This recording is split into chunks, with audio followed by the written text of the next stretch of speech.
Word Ministries International, hereby conferred upon Reverend Letty C. Prades, the founding president and head pastor, in grateful recognition of her precious time and commitment in delivering the Word of God today as our guest speaker and the founding president and head pastor of LWMI, and as God's instrument in upholding the work of the Lord with unwavering commitment, immeasurable services, and extraordinary loyalty as the founding president and head pastor of the Living Word Ministries International Organization. Given this 30th day of November 2025 before the LWMI congregation during the church anniversary and Thanksgiving celebration with the theme, Forever Faithful, being confident of this, that he who began a good work in you will carry it on to completion until the day of Jesus Christ, found in Philippians chapter 1, verse 6, representing the members of the Board of Trustees, signed by the National Board Secretary, Marifet P. Labrador. Congratulations at to God be the glory.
To lead us in prayer for the blessing for our pastor. Atong ibakyaw atong kamot tumong sa ulipon sa Ginoo nga igsoon o mag-declare ta og panalangin sa ulipon sa Ginoo kay iya gyud ning gikinahanglan pagditok ta og mga declaration para sa iyang ulipon. Lord, yang Ginoo ang imong mga katawhan.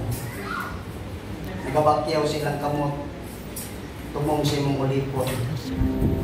Ako Ginoo gatapion sa akong kamot tumong sa imong ulipon o Dios. Nasayon mi Ginoo nga ang naa sa imong kasing-kasing imo sa ipahiluna diri sa imong ulipon. Ug ang naa gikan nimo ihapong igabatbat para kanamo, para kami makadawat sa buhing panalangin nga gikan kanimo. Ug niini nga ika-45 ka tuig niini nga ministry imo siyang gigamit para kanamo muna nakalahutay mi hangtod sa imong pagbalik Ginoong Hesus.